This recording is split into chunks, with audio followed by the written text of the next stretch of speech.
has added a lot of weird and wacky things to the game. What's up, guys? What's up, guys? I'm reacting to this YouTuber right now, so don't mind me. Shout out to Purplers. So let's continue. Like the potato dimension that I'm in right now. But obviously, being a redstoner, there's one block that stood out to me the most, and that is the flotator block. The way it works, well, it's easier to just show you. Yeah, that cloud is moving, and I can stand on it too, and I move with it. This feels a lot like mod in Minecraft. It moves pretty slowly, but very smoothly. It's not like a piston that keeps starting and stopping, and when it reaches end, it stops there, because it can't push more. Oh, wait, how many blocks is it pushing there? That's 1, 2, 3, 5, 6, 37, 38, 39. Now pushing 39 blocks. Actually, 40 blocks, including this redstone block. Hang on, that's way more than pistons. Pistons can only push 12 blocks. Any more than that, and it just doesn't push. But this thing seems to be able to do 40 blocks. Okay, this is 40 blocks right there, and... oh, that's the wrong way. Hold on a second. So if I do this again... okay, that doesn't push, but if I do this, then maybe it will. No, that's weird. It just pushed 40 blocks before. Maybe it has to be a specific shape or something. I don't know. This is my first time playing around with it. So since we can push structures of blocks around, that makes me think we can make an elevator with this thing. So I've got a 3x3 platform here, and if I power that, it moves up and stops at the obsidian block. Okay, so then if I want to have a whole elevator cabin, then I can probably do something like this, and then I could have the walls here, like this. And now if I move it down, oh, there we go. So now I just need to add some walls that it won't stick to, and a button with a redstone line, and there we should have a working elevator. Wait, what?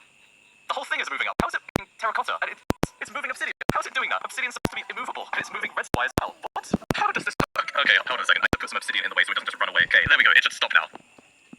What? Okay, it just stole the obsidian and ran away. So something's going very wrong there. I don't know how to stop it. Maybe it will stop once it reaches the height limit. Oh, yeah, now it's just deleting itself. Okay, now it's finally stopped. I don't know about you, but I think this might be a little glitched. And you know what else I think? I think you should subscribe. But anyway, I'm not sure if we can do a piston elevator right now. There doesn't seem to be a way to make it only move the blocks that you want. Okay, and now it's just literally moving air. Like, there is nothing between here. What happens if I move this further up? It just does that, and then it stops. Okay, this block is confusing me. I have no idea how it works. And since this thing seems to have the supernatural ability to move immovable blocks, another thing I thought of is a flying machine bomber with dispensers.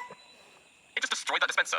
How? I don't think it's ready for release. Good thing it's an April Fool's snapshot. It's not supposed to be able to do that. Okay, so it breaks the dispenser, but it doesn't break obsidian. I guess this block just has a grudge against dispensers then. But here's the real question. Can it move bedrock? Yes, it can. So that should mean I can go down to bedrock level in the overworld, and then make a hole in the floor. If I do this, and then... okay, that doesn't do anything, but what if I do this, and then... okay, I can't move that for some reason, because it blocks the rest of the world, so I can't move it like that. Maybe this won't work. If I find a piece of bedrock that's attached to any other bedrock, then that won't work. Well, found one, so in theory, I should be able to push this up. There we go. So in some situations, I can push naturally generating bedrock with this thing, and if I want to get it out of here, then I just have to make a hole around it. Okay, I've made a hole up to the surface, so in theory, I should be able to do this. There we go. So I can now bring the bedrock up to the surface on my bedrock elevator.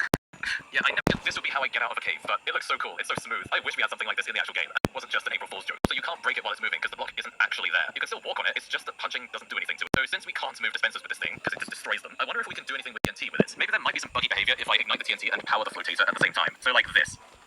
Okay, that was a bit weird. It looked a bit glitchy moving sideways, but no, it didn't do anything special. But there's another thing I haven't tried yet. That is a piston door, because you can make a very simple sliding piston door with this thing. So since a piston door is a lot smaller than an elevator, it should be pretty easy to stop it sticking to the things we don't want it to. When the door is open, I can just push these pistons out so that the corridor looks normal, and then we can close the door. Although, I'm not sure why it's dragging the obsidian with it. I can fix that later. And then when I want to open the door, I just pull these back, and then power this flotator here. Then the door slides open. So I think I can replace this obsidian with a piston, and then just extend it when I want to stop the blocks, and then retract it when I don't want it to stick. And that should work. So I will close it, and then I retract these pistons, and then if I want to open it, I just do that, and extend this piston. Okay, yeah, that works. So I think I'm ready to build this now. A few moments later. What did I just witness? It just decapitated a piston. Hello? Piston? Are you okay?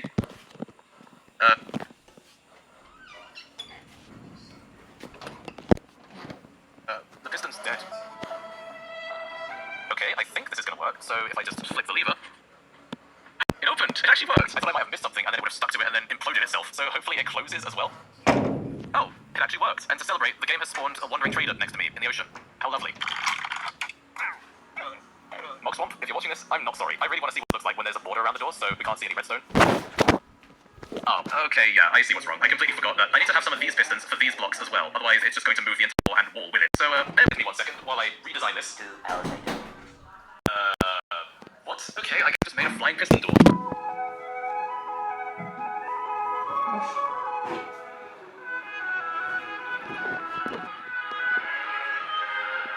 Okay, jokes aside, I think I know how to fix it. I think I just need to delay these pistons, and then it should work. But that's still a big question mark.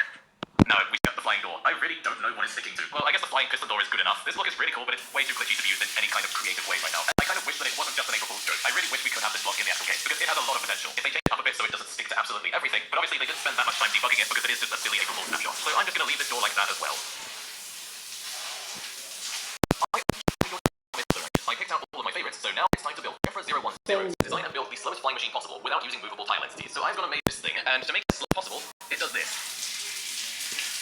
Yeah, it bounces each minecart up in the air, and then it waits for it to land before it pulls the next section of the flying machine up. And so once this falls down, it's finally moved forward one block. You have to wait for every single minecart to go up and down for these blocks to move forward by one. And technically I can make this even by just adding more minecarts in the but I think this is enough. And it also looks really, really stupid. Endermars 2156 has asked for a machine that brings the grass from the outside to the inside of your house, so you can touch it and don't have to go outside yourself. So here I have a rather ordinary looking house, although it is a bit on the wide side, but ignore that for now. And if we go inside, the only thing in here is a gaming setup. All you ever need in life as a game, you don't need to go outside. The only other thing you'll ever need is this lever right here. Open up a hole in the floor, and it's going to put the grass from the outside to the inside.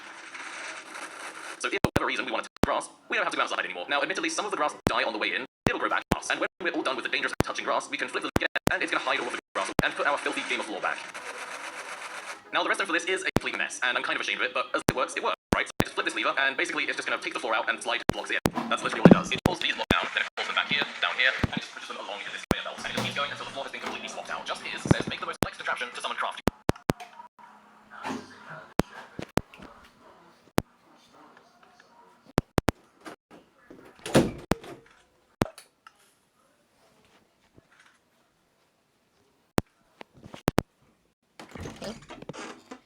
Well, that actually worked. He just gave us a map. And then he picked it back up. Crafty, give me the map. Give me the map. Give me the map. Crafty, give me the map. Oh, he died and took the map with him. Okay, so I've risen Crafty from the dead so I can steal his map. I can't really read this. Do you have anything that's not pixelated? There we go, that's better. Crafty says, make a giant working subscribe button using a map screen. Okay, it's a big map to play. Hopefully this is enough. So here's the maps, and right now they're just bright red. But if I push one of these buttons, and then just give it a second, How the fuck? it says subscribe, which you should totally do. Subscribe. Yeah, that's a good idea. Geo Ella Papa Benigno 826 says make a piston door which uses every single redstone component at least once. Daylight sensors and scope sensors included, and tripwires, even the and the copper bolt. Look what you've made me do. To use every redstone component in the redstone tab, I've had to make this monstrosity. Before I open the door, I need to spawn in a player because you need that to trigger a shrieker. There's no way around. Technically, the player is the redstone component. So when I push the button, it's going to trigger that shrieker, which will go to this skulk. It will fire an egg in the target block, which then triggers the rest of the door, which is just basically one giant useless machine. And if I want to open the door, I just press the button again. Now, some of you might be wondering, purple, this isn't every redstone component. There it is. Yeah, this door didn't survive that. And if you really want to confirm for yourself that every redstone component is in this door, then you can get the world download from my Patreon, along with all the other world downloads from this series. It's just a simple way that you can spawn me. Right soon says make a piston door that has the number of replies to this, so the door will have 27 blocks if there were 27 replies. And then underneath he says, I'm just replying so that the door is at least one block. I'll tell you what right soon. Just for you, I'm gonna make a 1x1 piston door. Go. 1x1 piston door. I hope you like it, but that's as big as it's gonna get. Aiden Blair CE6JX says make a fully functioning redstone torch without using redstone torches, including being able to invert redstone signals. Terrarium for a QR code that can change to different links. So here's a QR code, and I'm going to need you, the viewer, to help me out. I need you to get out your phone and scan this QR code. Don't worry, it's not virus or anything. You just need to scan it to make sure it works. I'll hold still for a second so you can scan it. And if you're already watching on your phone, then hopefully there's another phone in the house you can use to scan your screen. Okay, now that you've confirmed that the QR code works, it's time to change it. Now we have a brand new QR code. So once again, if you could just scan it with your phone and make sure it's going to a different link. See, I told you it wasn't a virus. Cytronical says make a clock that's powered by villagers. So here I've got a villager, and he's surrounded by 2 zombies. And now he can't see them, but when I hit this lever, one of them is which will make him run over to the zombie, which then makes him pressure, and then it swaps the pistons around. So he's just going to keep getting scared back and forth. And as you can keep counting, that's it. That's a villager clock. We don't need redstone to make a clock. Scare to doing exercise. A wandering trader just conveniently spawned next to him. You know what it means? Yes, there we go. Come on, where are you? Come on, get in there. Get in there. There we go. See, we're working together. We don't really need this guy anymore. We just torture the wandering trader instead. Hyper Apple has asked for a village torture device.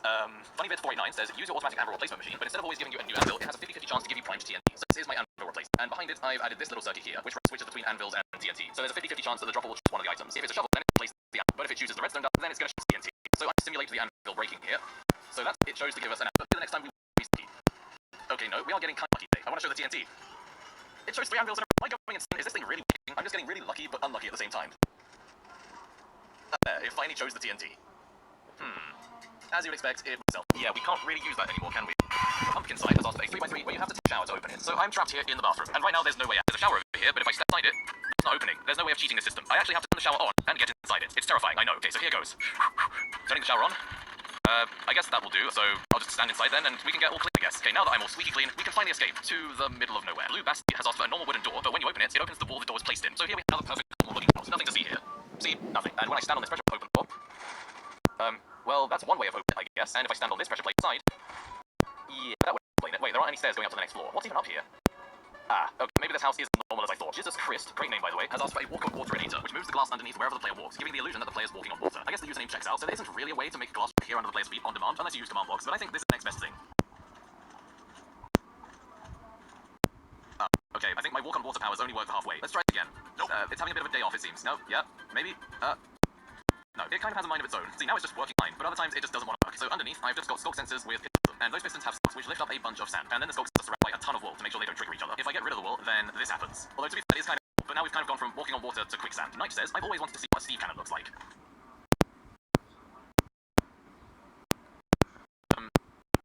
Still a few Steves in here. Novak says, you should make this door that runs away from you if you need to open it. I've already did that in the April Fool's snapshot. Yeah. Electroencephalogram says, make an electroencephalogram. Username checks out, I guess. And if you're wondering what the hell an electroencephalogram is that weird thing doctors make you wear to measure your brain activity. So here I am in office, need to take this hat and then head, and now we just need to wait and let the scan do its thing. So any second now, there should be a line going across the screen indicating any signs of brain activity. Any signs of brain activity. Is this thing on? The machine must be broken. Yeah, that's it. No, you just don't do use it. Well, sorry guys, but I have to end it here.